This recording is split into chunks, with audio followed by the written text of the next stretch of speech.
My hope today is to talk about some of the history of the space. Got more content than 20 minutes can possibly allow to cover, so we're going to skip a bunch, just warn that, but I'll be doing that. And then we have the folks from Pilot Training Next and Pilot Training Now are going to get up and speak about what's currently going on and some of the pretty dynamic work that's going on inside of the Air Force. So for this first 20 minutes, I warn you, buckle up. We're going to move kind of fast, but it gives us a chance. And then, in covering the history of the space and looking back through time, principally, you're going to hear the stuff that's core to what we've been doing, and some we are aware of what others have been doing, and it's going to be distorted in that way. What we would really hope is there's a site we have coming up called fslynx.org where we're trying to capture the history and do interviews. So if I have something wrong in here, come up and catch me and tell me. And I know we have a whole bunch that's missing, and so those of you who know some of the history of the space, we'd love you to come up, add more to that, be able to do write-ups and articles. So with that, first I'll just jump in, kind of an overview of the Virtual Flight Academy core program. Going to go very fast through this. What we've always argued is that a core model of military flight training is flawed, that we need to move from what today is a World War II model that you don't start training until you're 22, to moving that into more of a professional athlete model, no different than how we make a football player, a soccer player, or anything else. So, and having that World War II model was a natural and right model back then, but with today's technology, we can just do so much more than we ever could have done in 1945. So, and a classic slide that we have in our deck is how do we make professional football players, and could you imagine making a professional football player starting at the age of 22? A B-2 pilot flying $1 billion. For some reason, we keep an ejection seat in that plane at $1 billion. I think it should be optional. But, bring it home or don't come home. But, we start at 22. So what does that look like, and why can't we go more to that professional athlete model? For us, how that breaks down with Virtual Flight Academy is having flight sim competitions. LAN parties is what they originally called. eSports has become huge. It taps into that eSports model. And then we look at the Boy Scout and the Girl Scout model, the Scouts earning Eagle Scout. And so we want to move over time to Eagle Scout for Naval Aviation, Eagle Scout for Air Force Aviation, Eagle Scout for American Airlines. I use that as an analogy, call them Eagle Wings. But the idea that a young man, young woman could start learning and training back at 12, 13 and hit flight school, already have done all the content of the first year, year and a half of flight school in a simulated environment, not perfectly, not covering it all, but a lot, right? So, and then that breaks out to aviation clubs. It's what we already know at the ROTC units. We're already working to get 2 of those going. It breaks out into sim competitions. We have those coming up. And then at the heart of the matter, it breaks out to, actually, let me go back. At the bottom slide there is something we haven't ever done, which is we spend millions on people like this. And there's a bunch of you out there, and then you retire, and we say thank you. And we consider that to be a national asset that's gone untapped. So if that capability in that room over there, using entertainment sim, you can sit at home flying with a student at home over simulated airfields of military flight training, flying the same classes and the same courses and the same rules and the same vernacular, why the heck are we not doing it? And we have a workforce of folks that if just a small fraction of percentage will stand up and say, I'll join a RIP squadron, what we call Remote Instructor Pilot Squadron. I'll be part of that. I'll be the XOCO again. I'll take a group of young men and women and take them through a system. So that's key to our outlook, is tapping into what we view as just a wasted national resource. I'll move on. This is just a global slide. I'm not even going to say it, but that's kind of how those pieces come together for us. And we call it the lost decade. Most people know it. People get interested at 12, 13, and we tell them to get good grades because unless you have a dad or mom with a big paycheck, you're not going to be able to flow the flight time. And check back in with us with good grades and assessment. And we say, why do we lose that lost decade?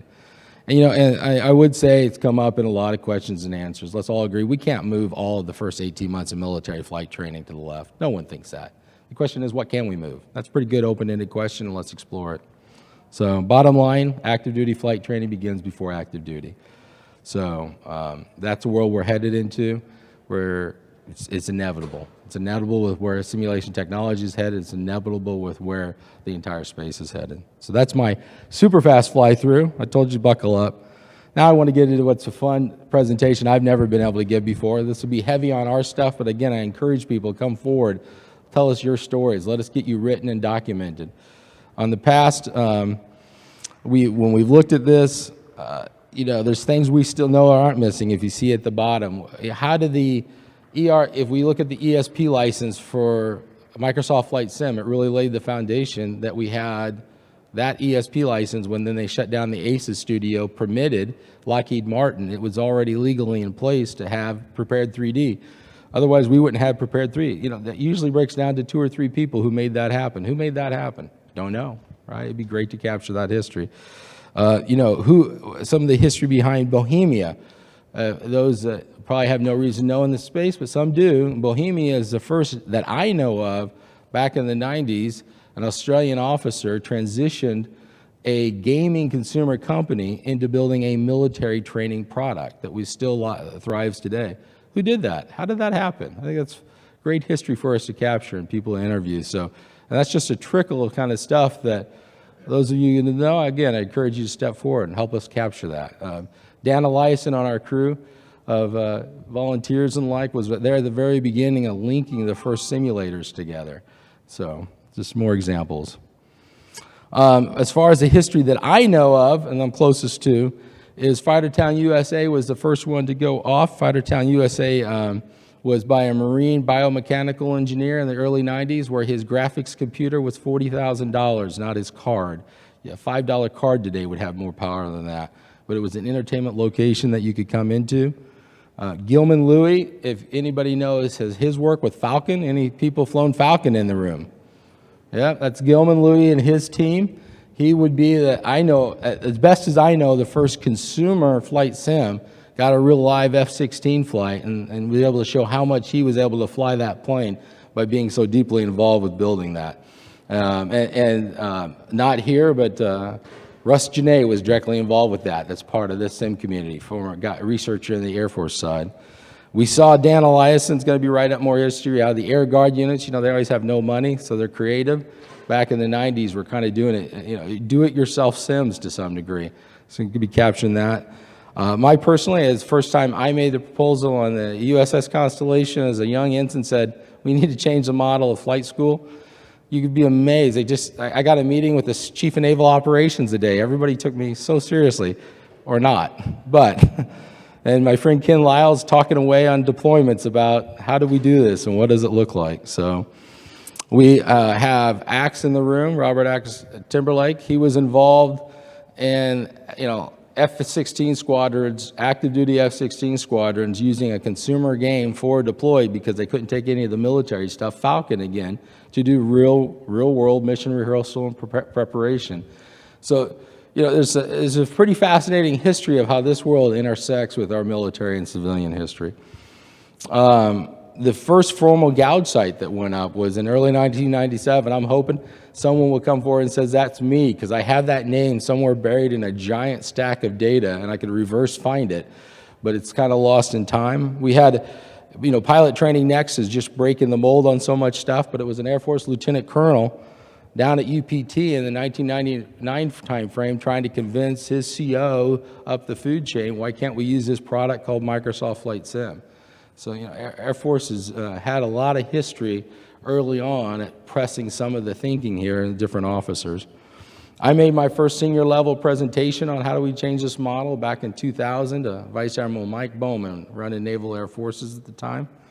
And then we did a proposal in 2002 with Ron Tarr here on how to use eSports and what we called LAN parties back then on how to do gaming competitions. So we had, we saw in 2002, just during a cruise by, Defense Modeling and Simulation Office initiated gaming competitions using consumer games between the Air Force Academy and the Naval Academy. We have a sim lab coming in place right now at the Naval Academy. We've already got a couple there. And we already have a sim lab at the Air Force Academy, and yes, we're gonna have a shoot it up between the two. Beer, not that beers will be on the line or anything. So, and then I think a major thing that we just have to tip our hat to what the Army did. One of the most creative things, I would say, until PTN came along was, in 2002, someone made the Army Lieutenant Colonel, made an effective push, pressing Sharon to recruiting command, and the military made a consumer first-person shooter game that did really well for a season up there, and that was launched in 2002. Hasn't been repeated since, and I think it was a notable accomplishment of a number of people who pulled that off. We did our first lead, when I was at Naval Air Forces, we did our first lead eSports event. We called it Defense Combat Sim Olympics. I'm not a lawyer, and a lawyer told me stop doing that later. Don't use the word Olympics, but it was fun. We tested it in San Diego. And then we see, and Fry's not in the room, but the first application of using consumer flight simulation is Charlie Fry's work and Ron Tarr's work here out of NOC TSD, which is our naval training. It's just Navy modeling and simulation for shorthand here in Orlando, where they use that product to try to work down at flight school and have kids working in bathtub sims based on a consumer training product and get advanced time, right? You think of it as the earlier iteration of Pilot Training Next. And as soon as the flag officer that was behind that left, it was put in the can so quickly. We held at Naval Air Forces, when I was working there, the first workshop where we brought this community together to come in and speak to us as military. Did that in 2004, and we're looking forward to now doing that on Monday again as our FS Lynx initiative. And then we conducted the first gaming competition, and from there, I'm just going to skip, we held the DODwide Workshop where we invited all the branches together in 2005 and said, let's look at this problem set of how we do military training and the first stage military training. And the world comes around again. I think the gentleman's in the audience here from Office Secretary of Defense, where we're now talking about doing this again, but in a much more advanced way of bringing this community on the entertainment side together with the community of military and civilian flight training and saying, how can we help each other? Where are our touch points? No one says it's global and everything works, but what can work and what works smartly here? So more to come on that probably within about 4 months. 4 or 5 months is what it sounds like on the timeline. Air Force Academy funded a flight simulators, our foundation, and we did the first remote flight instruction for direct preparation for flight school back in 2012 that we know of, and it could be that we're wrong, right? So please, if other people were doing this, step up. Very pertinent is Mad Cats. If you guys remember Mad Cats, that were in that game joystick space, some of you don't.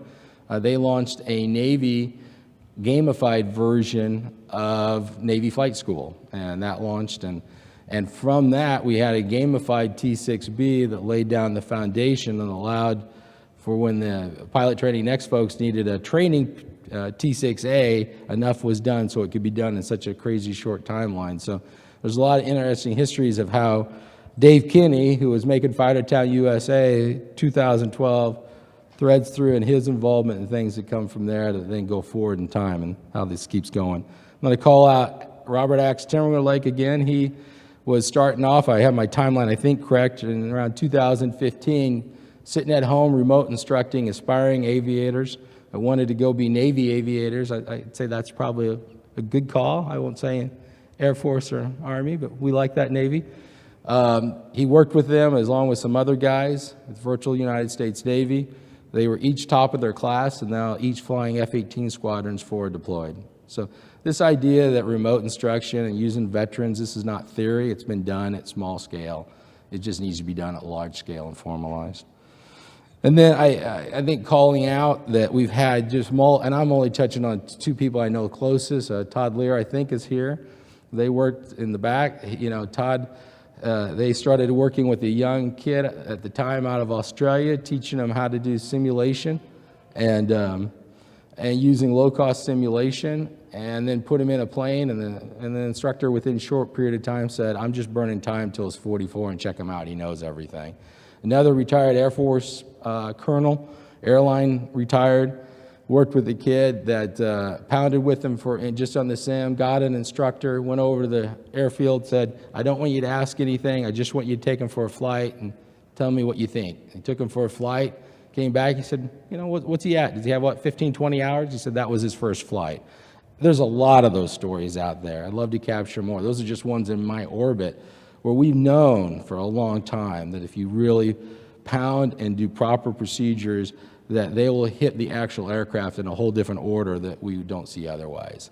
So, and then pilot training next, I'm gonna let them talk much more to that.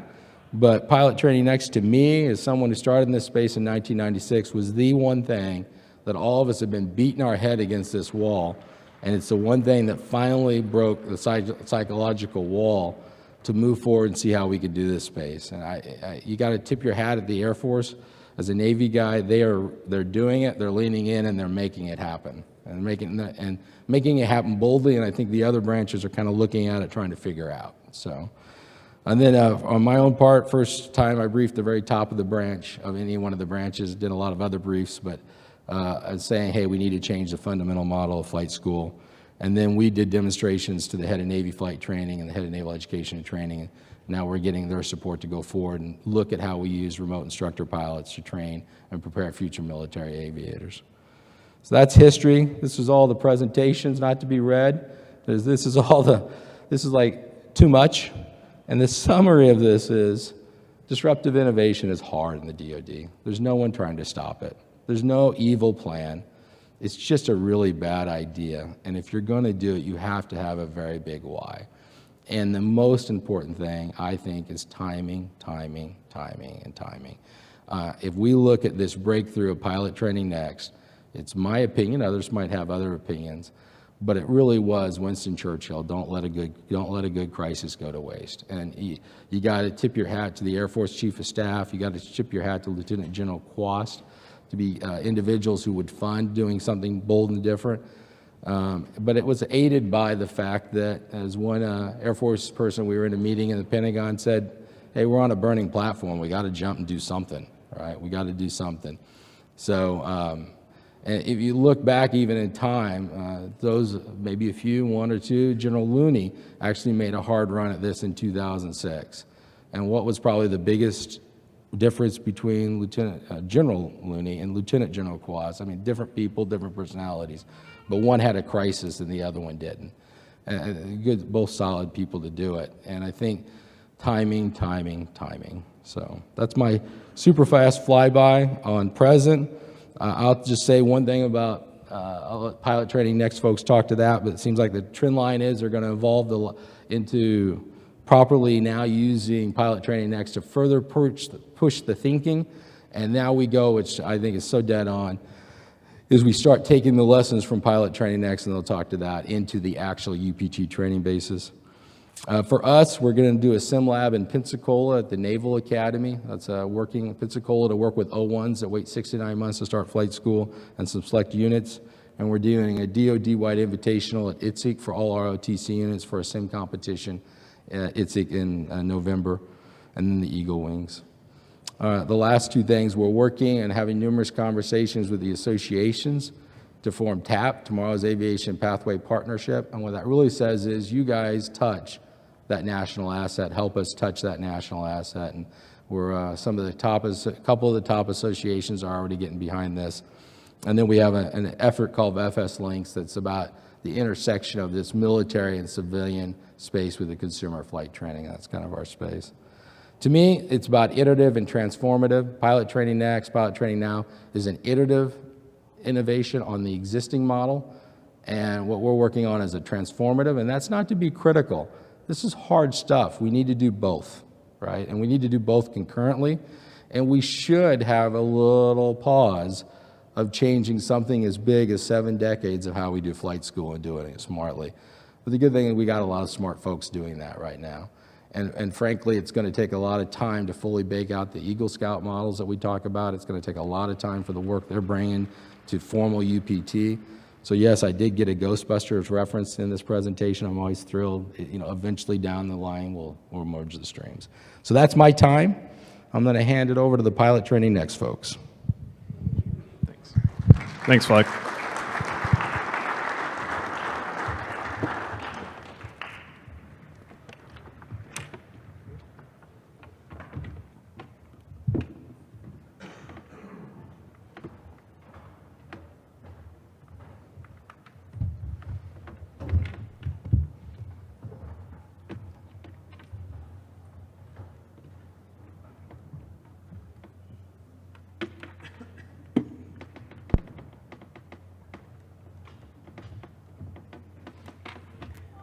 All right, that's enough musical computers there.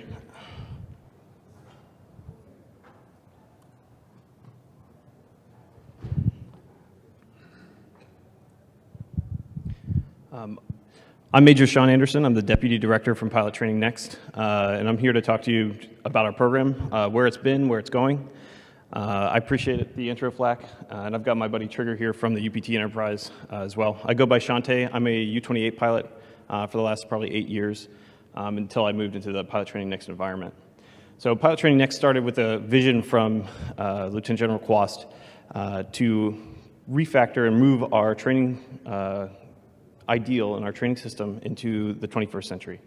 The 5 pillars that we stood upon were refining selection, retraining our trainers, graduating based on competence rather than time, focusing on a culture that allows for us to train in context, and then individualizing our training to the speed of the learner. Rather than trying to beat every person that goes through pilot training with the same stick and forcing them through the exact same series of rides, we let those that can go faster sprint out in front while keeping kind of a stern shepherding of those at the back of the pack and making sure that they make their milestones. One of the big things that this forced us to do is to focus on actual instruction and make sure that the instructors that we are training are not just trying to teach the easiest way to perform a maneuver well, but teach why we're doing that maneuver, to provide the context for it so that it can be used as the basis for them to move on to the next competency that they need to learn. Our orienting objective was to bring our training process from the industrial age to the information age.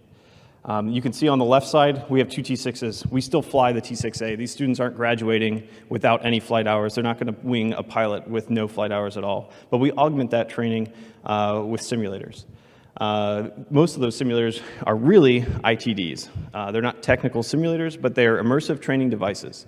And they're based on all sorts of COTS programs and devices that we tie together, just like you all have done for years in your homes. And we provide those to the students not only at work, but we provide them at quantity so that they can take them home and study with them. And that quantity provides access to students so that they can study at any time and learn anywhere. Which is essential. And I actually want to kind of take a step back here. This picture on the left side, or sorry, on the right side for you, this young lady is actually a cadet from UT, and she is currently underneath a T6 in our T6 walkaround, which is a Unity app that our developers at SCIC built for us. And the app forces her to perform walkarounds where malfunctions are actually added to the aircraft, and she has to find them randomly. So in this one, she doesn't know where the oil cooler door is on a T6. She has no idea, but there's a bug and she can't finish the program until she finds it. So she's crawling around underneath behind the nose wheel of the aircraft trying to find that oil cooler door. So the 3 loops model, our approach has been to modify training in 3 separate ways. The first loop is a tailored learning experience, and that's happening in real time. Basically, the idea is anything that you do in training should adjust and determine the next thing you do. When you're in the ITD and you accomplish an event, the next event that you do should be harder based on your previous experience, or it should be easier if you're having a hard time with your previous task. The individualized learning program adjusts what a student does in the afternoon based on what they did that morning. Were you successful in your sim? Were you studying effectively last night? Were you successful in your flight this afternoon? And then tweaks the way that the schedule goes. That's an incredibly difficult task. Both of those loops right now, we can close. We can get feedback all the way around. But a lot of the tasks that satisfy that requirement are manual. Like an IP has to go talk to a scheduler and actually break down, here's what this student is actually ready to do this afternoon, or an IP to an IP. And we are working on building those out as automated processes. What I'd like to do, though, is kind of take you back through the last 3 concepts. Those last 3 slides are all universally applicable. It doesn't matter if we're talking about pilot training. It doesn't matter if we're talking about medical training in doctors, or if we're talking about maintenance training. That entire model is applicable everywhere.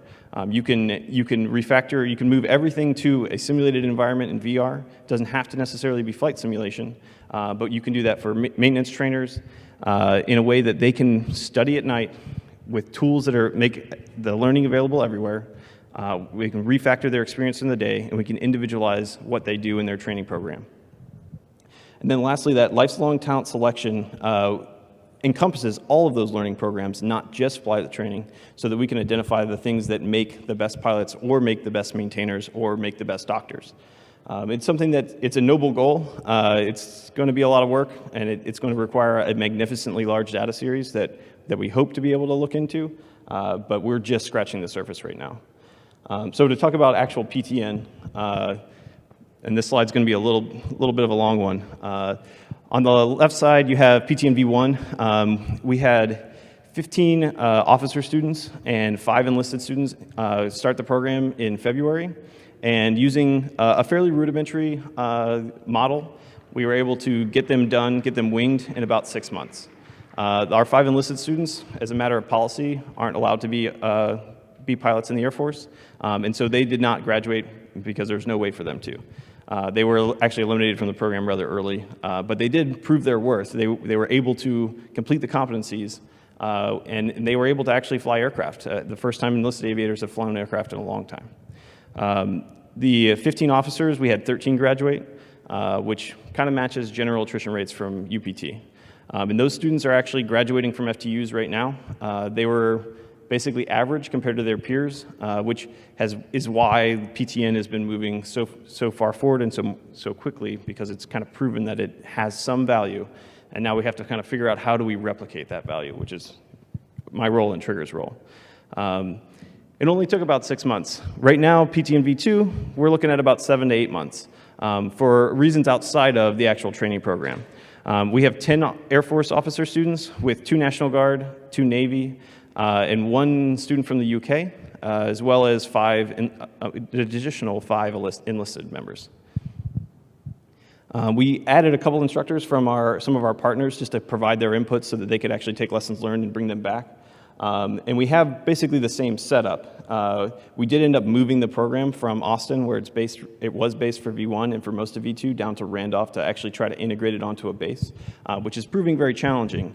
Austin provided us with a lot of advantages and a lot of disadvantages. So adapting to, again, this is the core challenge with trying to bring anything in that room into our world is, everybody looks at a computer like it's an enemy that's trying to get in. Right? So every device that we have, every program that we throw on there is challenged. And so we have to prove value in those programs and value in those devices before we can necessarily nest them back into the Air Force system. If you're unfamiliar with the UPT process, UPT's on top and PTN was on the bottom. We basically were able to reduce the entire program, including IFF, down to those 6 months. Graduates that went to fighters actually went to an F-16 top-off, and that took about 6 rides before they went to F-16 and F-35 FTU. But otherwise, those numbers are fairly accurate as far as how many flights and sims that the students actually had. It's not about replacing flight hours with VR training. That doesn't actually make any sense. But this is about better preparing a student for when they go fly. When a student shows up, and I can tell there's a lot of you in the room that have taught students before, when a student shows up to a brief and they haven't studied and they're not prepared, that flight is going to suffer. Their training is going to suffer for the next hour and a half or however long you're up there. When a student shows up prepared, they get a higher quality training, and that hour is more meaningful. Well, when a student shows up after spending 2 hours at home practicing in a simulator rather than trying to chair fly with a plunger and a toilet paper tube while staring at a poster, then that hour is even more meaningful. And that's the way that we've gotten pilot training to move more quickly. A lot of this goes down to the methodology, whether it's retraining the trainers, but actually adjusting to an adult learning, kind of a deep repetition style, where we teach students how to learn. We spend a lot more time on that process than we do on the technology. And the technology has been an enabling factor that's allowed us to make those process reforms, where we take a student, the concept of deliberate practice, which comes from the book, The Talent Code, where you take a student and you bring them up to failure, and then you make them repeat that failure until they learn from it, until they don't repeat it anymore, and then you move on to the next thing rather than rehearsing your entire sortie from start to finish and just recounting what you did wrong. Those process changes and teaching the instructors how to utilize that as a process has created the most offset.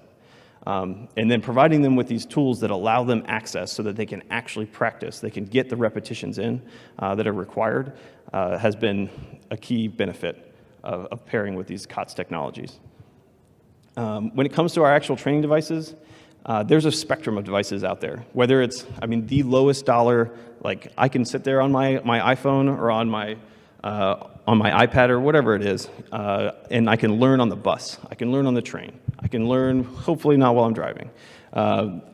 But I can sit there and actually either pick up something in the Unity app. I can do walkarounds on my phone. I can use Google Cardboard to look around a plane. But then I can also go home and train or on the weekends. I don't have one device for 300 students. Actually, at PTN right now, we have 3 devices for every 2 students. So that access is the real underscore, the real factor that mattered. But there's still a low-cost device, a flight room training device, which is it's modified to allow the instructors a better interface so that they can tie into what the students are doing.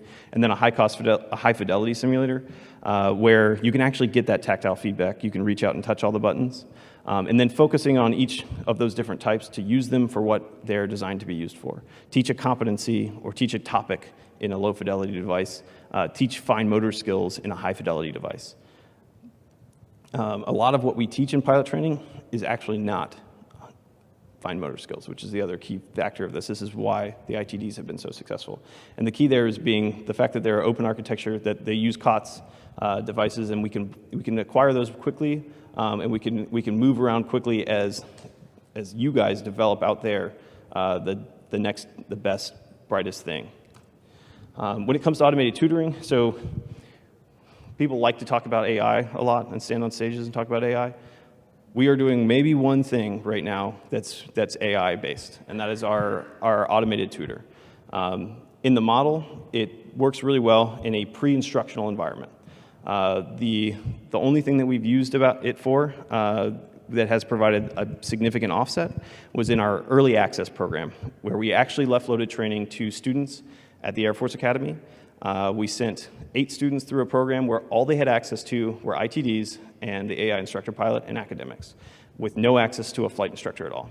And after about 6 weeks of using those devices and kind of adhering to the instruction, we gave them a check ride over the shoulder, actually long distance over Discord, a check ride of their progress. The top 4 were selected and brought into our program, and they started the program and just ran with it. At their dollar ride, 2 of those students completed flights that included flying ILSs and GPSs through the weather at a 900-foot overcast, and completed their entire 8 maneuver profile in the first 25 minutes of the sortie. So well ahead of their peers, which was just a product of that early access. The other side of the coin is the AI tutors can provide passive monitoring. So instead of a sim instructor staring at instruments while a student sits in a simulator or in an ITD and practices, basically the AI monitors what the student is doing and flags them and says, hey, this student needs your attention right now. And the AI basically acts like kind of the rough cuts, that first knocking away the chunks of wood off the lathe before you actually get to the fine detail work that the instructor performs. It's based on natural language processing, but actually the core piece of AI technology is the way that we build an instructor mental map. And that's not something that Pilot Training Next actually builds. We, of course, contract that out. This is a sample of that from Discovery Machine, Inc. Heading. For this maneuver, you want to make sure that you maintain constant airspeed, altitude, and pitch, and remember to keep your bank under 30 degrees. Call when ready. Ready. Looks like we're ready. Let's begin. Make note of your current speed, altitude, and heading. Remember to do this maneuver at 150 or 200 knots with known power settings. If you want to use a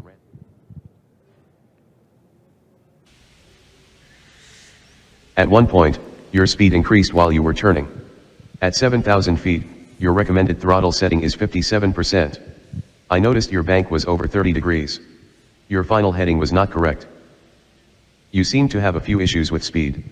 Let me ask you a question. Before you started this maneuver, what was your speed?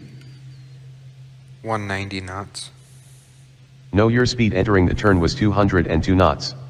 However, you sped up through the turn. What was your highest speed through the turn? 220 knots. Well, your speed may have been that at one point, but from what I noticed, your highest speed through this turn was 209 knots. You started the turn at 202 knots. This speed has to be maintained throughout the turn to succeed. Pay attention to your gauges. I'm going to have you turn on a new heading. Call when... All right, so in that example, you can hear there's a little bit of sass in that instructor's voice, and we've heard that all before. It's not, nobody's grabbing the hose from you and shaking you around, but VIPRE basically provides that that initial instruction so a student can kind of move along without incurring a lot of negative training. As far as modeling goes, we've gotten a couple models that actually provide reasonable feedback, and we're continuing to develop those models. Part of the goal for version 2 was actually to provide the data series that can be used to create either a machine learning or an AI model for predicting when a student will graduate based on their competence, and also automatically scheduling a student based on the progress of prior students. Right now, we have 2 models that we're able to actually identify in the students, in their performance. We were able to predict with 70% accuracy how they would do on their next sortie based on how they did on their previous sim, which is kind of foundational in building those automatic schedulers. But also it allows us to have some decision-making tools that leadership can basically look at a profile and say, hey, this student is obviously having a problem. We need to intervene in some way. Obviously, that's nice to have a computer that can tell us to do that. However, instructors have been able to do that forever, right? And those are our key tools. The instructors have always been our calibrated instrument that we're basing a lot of these things on. The best thing that we can do in all of these models is basically mimic the instructor's mental picture, and that's what we're trying to do. All of them are designed to be self-improving so that as guys like Trigger continue to instruct, they basically refine themselves. So Trigger, if you want to go ahead and talk about how we're expanding to the UPT Enterprise.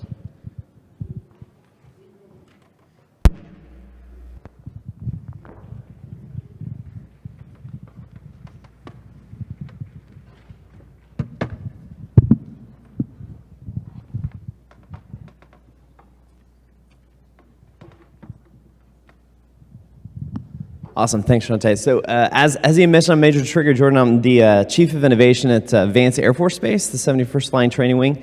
And we have the awesome challenge of now taking what they've done in a setting of 20 students in multiple versions and now expanding that out to 450 students a year, where sorties are happening every day. The meat grinder doesn't stop. We're making sausage every single day, and it's got to keep on going.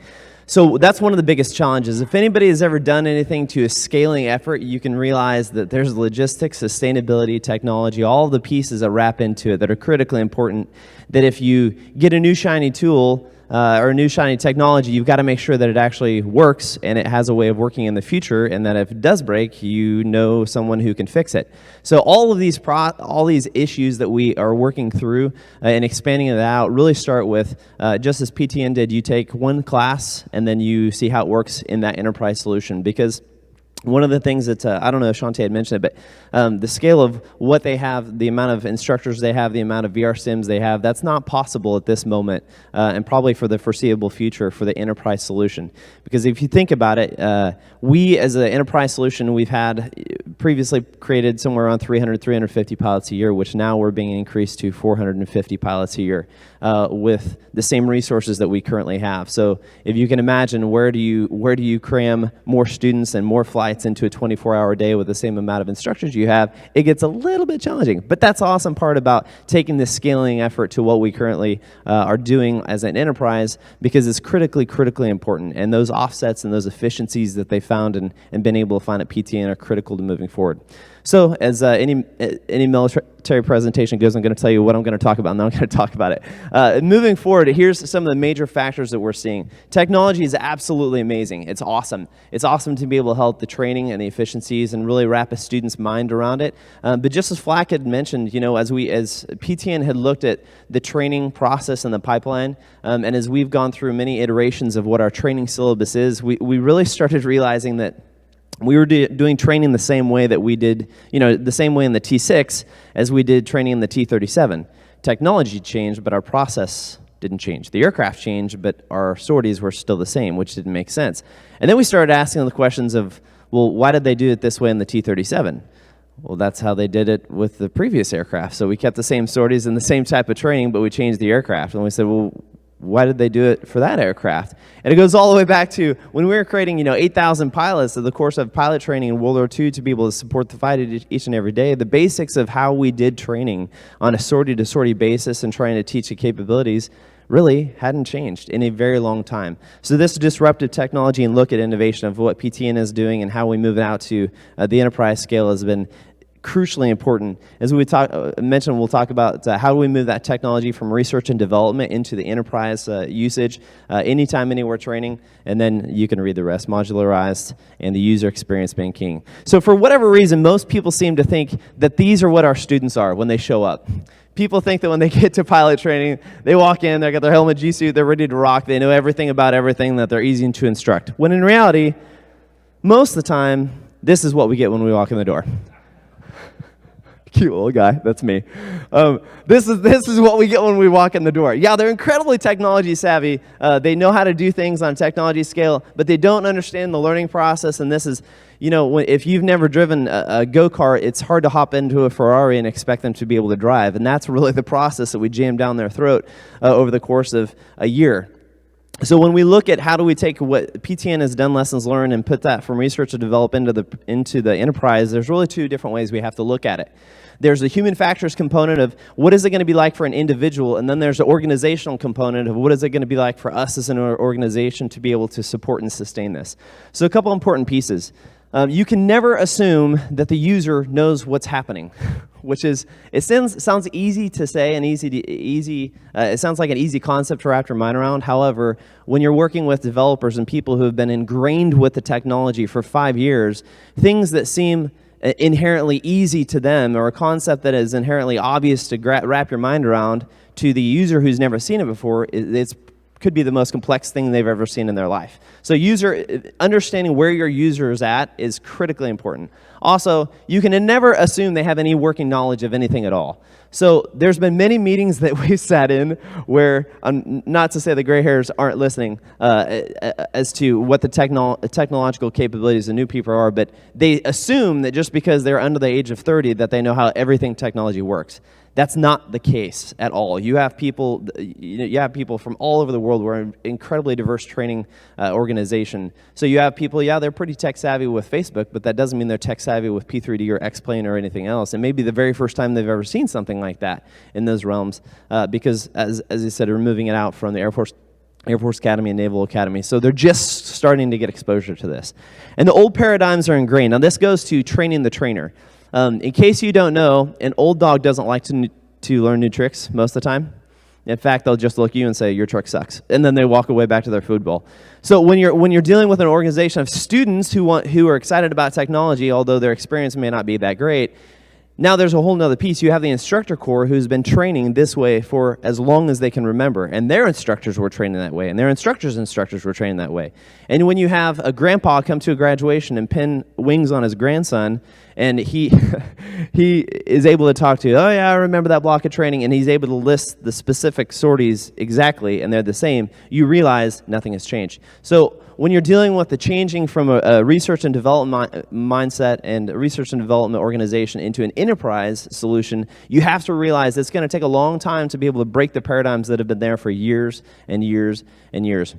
In case you haven't read any of the articles that have been released by, you name it, it could be any organization. There's a lot of people who have a lot of experience who were hating on the idea of changing pilot training. And the statement we get a lot is, Nothing will ever change the experience of sitting in an aircraft. True, the aircraft is very valuable, but to disregard the capability of what has been learned in research and development and disregard that as that will never be useful, that's not wisdom. That's just sticking in old paradigms that really need to be changed. Organizational factors. Everything moves slower. Anybody ever deal with red tape or bureaucracy? I should rephrase that. Anybody ever been in the government? No? Okay, good. A lot of us. So you know how that works. You can have a great idea that is immediately killed because the policy isn't going to support it. And when you ask, well, why can't we do that? They say, well, the policy can't do it. You should see people's minds explode when you say, okay, well, who's the waiver authority for that policy? And they just explode at the thought of possibly maybe changing the status quo. But that's the exciting part about this is as you move it out to the enterprise, you have to start asking those questions. And it's a book by Simon Sinek. He says, get to the why, ask the why. You have to understand why you're doing something in order to be successful at it.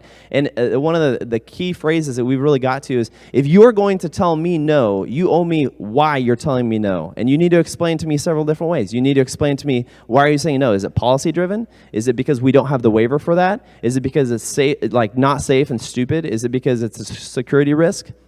You owe me an explanation of saying no. That, as you can tell, that could be a challenge as we move forward. But people are starting to wrap their mind around that, which is awesome. Logic doesn't exist. Assume logic doesn't exist. Policy exists, but logic doesn't always exist.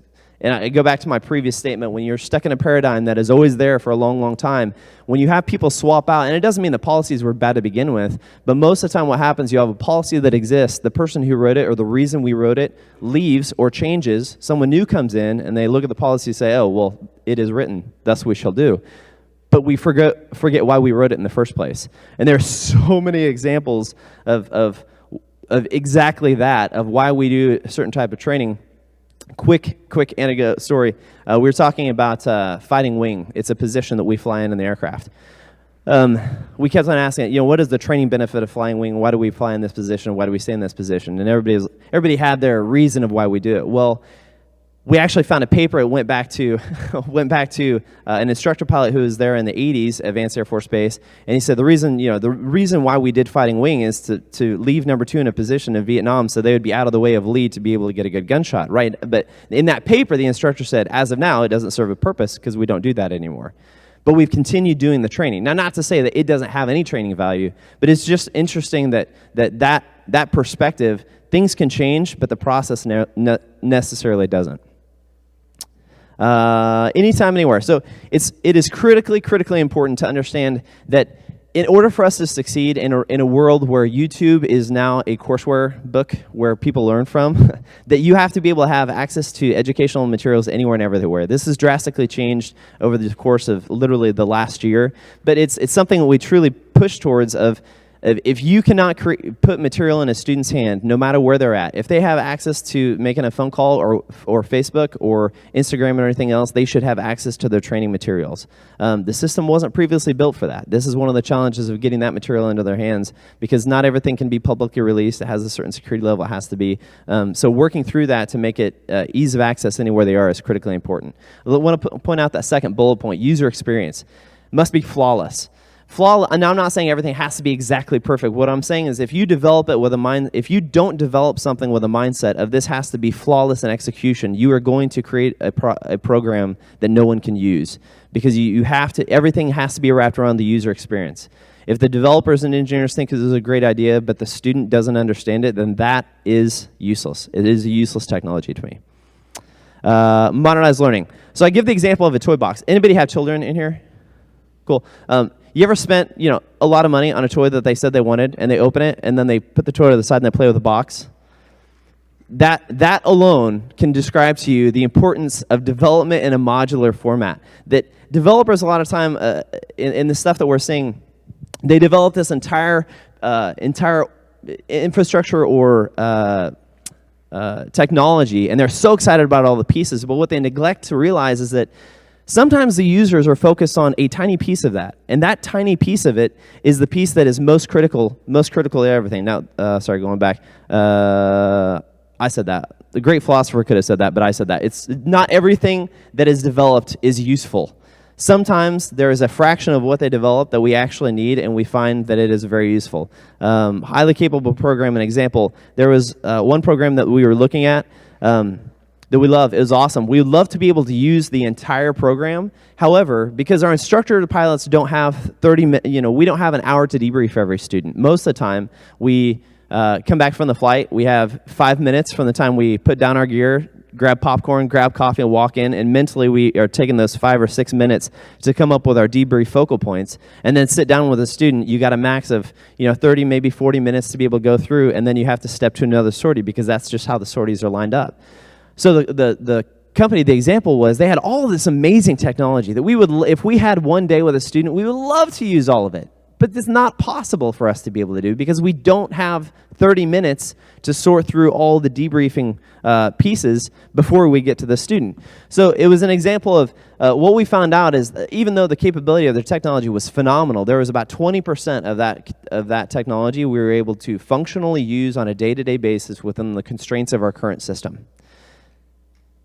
They were having a hard time understanding, well, why can't you use the 100%? We kept on explaining to them. But what they didn't understand is that 20% was enough for us to invest in it because that 20% was critically important to how everything would move forward and continue for us and how we were able to utilize it in training. So from a developmental standpoint, if you think about where we go as development, where we go as developers, where we go as a community, from a military aspect, having things like I said before, anything, anytime, access to it anywhere they are, anywhere they go, no matter what they're doing, they need access to it, and it's universally acceptable. So a lot of people have designed things in P3D or X-Plane, but it seems like the community as a whole is moving to, you need to have a platform where you can access it on any means you want, whether it's P3D or X-Plane. It needs to be accessible no matter where they are, especially on mobile devices. Lastly, exactly this. I mentioned it before, but the user experience comes down to the importance of everything. We can spend, PTN has spent a ton of time and investment in people and manpower and technology to find what is actually useful. However, if it's not based upon the user, if the user cannot use it, if the instructor cannot use it, and this is one of the major things we've seen, the technology is awesome, but you have a learning curve with the instructors who have been in the the old paradigm of training. And operations can't stop. So it's not like we can just stop flying sorties for 3 days and educate all of our instructors. The pipeline has to continue. So how we train our instructors, we have to pull them out individually one by one as time is available and make sure that they understand how to use it. Because you can have the greatest tools in the world, and the students may love it, but if the instructors don't utilize it, it again is useless. Because the first interaction, yes, is with the student, but the instructor is going to walk them through. So it's not just, is it easy to use for the individual who's going to be learning from it? It is critically important to take into account, is it easy to use for the instructor who's going to be utilizing that? Those are just some of the challenges that we're facing right now as we bring those lessons learned into PTN. They're not small challenges, they're major challenges, but that's what we got time for right now. So we wanted to open it up to questions for anybody for the panel. Flack, Shantae, any of us? Yeah?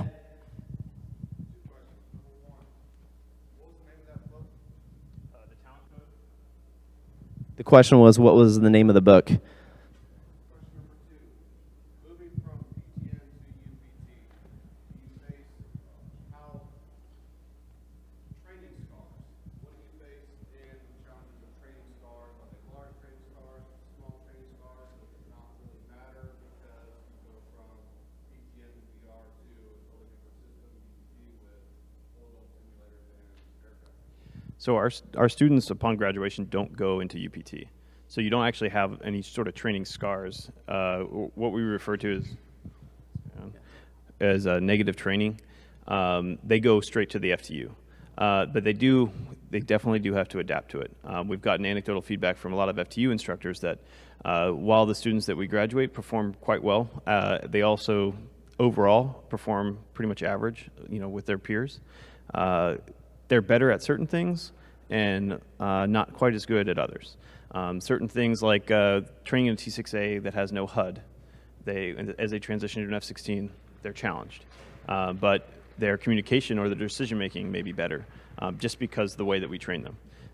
But the biggest thing about negative training that we struggle with is moving from the VR environment into the actual aircraft environment.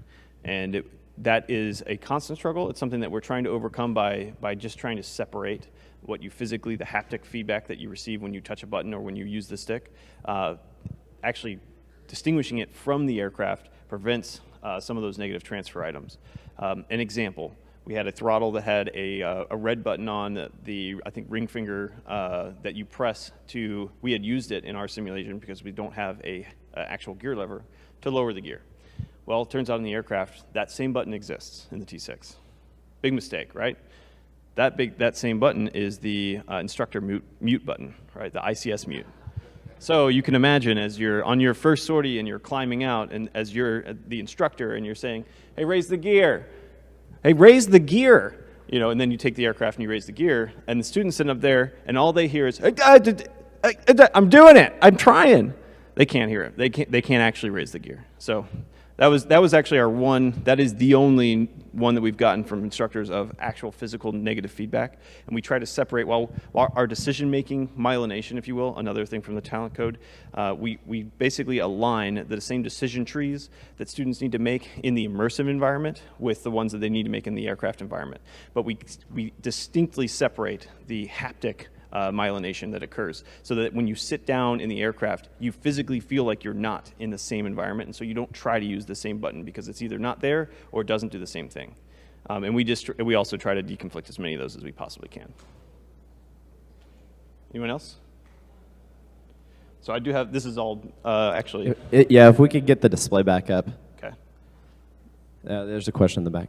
Go ahead.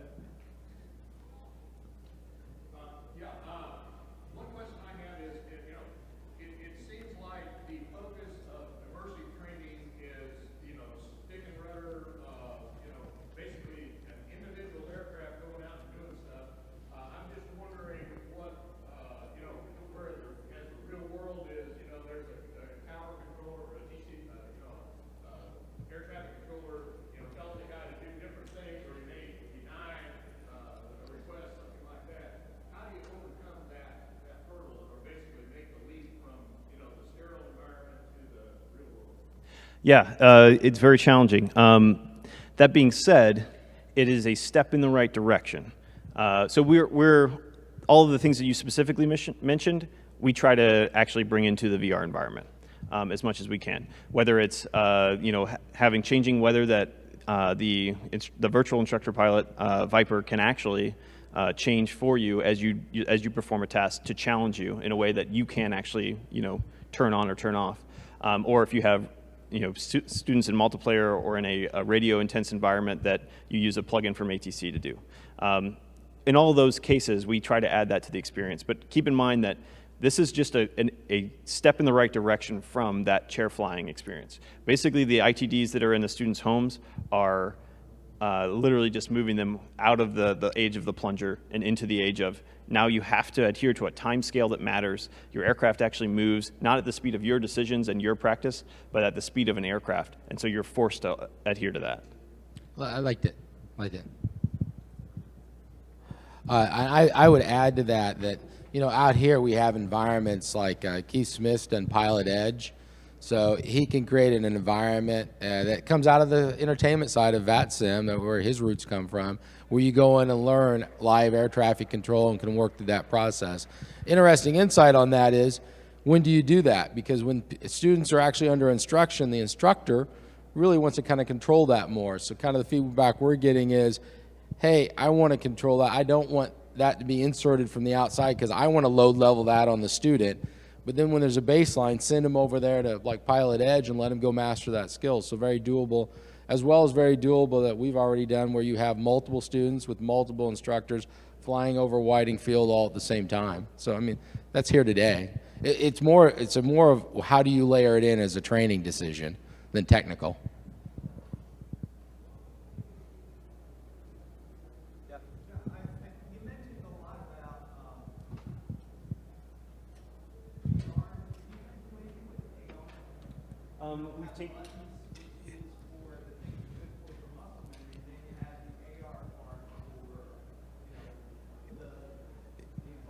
It's a great question. We've tinkered with it, and we're definitely going to talk about that more tomorrow with Colonel Epstein from the Air Force Agency for Modeling and Simulation. We've tinkered with VR and AR and MR and whatever AR is coming next, but we're basically messing with it. We haven't found it to be useful to the point where we've mass produced it. we would like to move in that direction, though, because again, I think that allows you to even further separate some of those the haptic myelination that can occur. There was an example of technology we were looking at as well that for in-flight AR. A company had mentioned that they could overlay airspace. So in the real world of flying, you can look out and see exactly where the cake of Class B airspace. Unfortunately, it's just too clunky at this time. Breakthrough technology is great, but it's got about probably 3 years, just an estimate, 3 years before the technology will be to the place where it's a smaller version. You look at the very first iPhone, it was huge and heavy, and look at the iPhones now. The iterative process of those technologies and development, it'll just take a little bit before it's probably useful for us in the aircraft, but outside maybe not, yeah.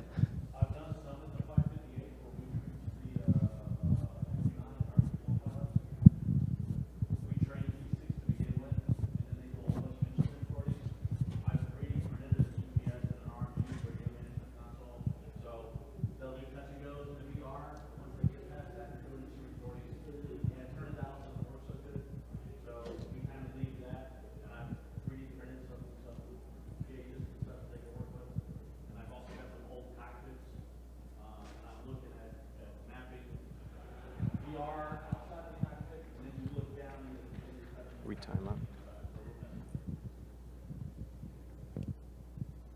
Probably one more question, if there is one. Go ahead once, twice. Go ahead. Same. Yeah.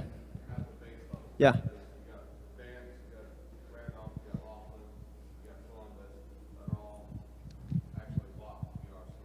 Yeah.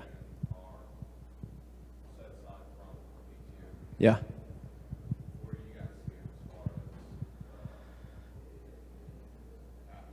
Aptitude, yeah. So the question was, what are we saying now that we have VR sims at the enterprise scale? What are we saying from there?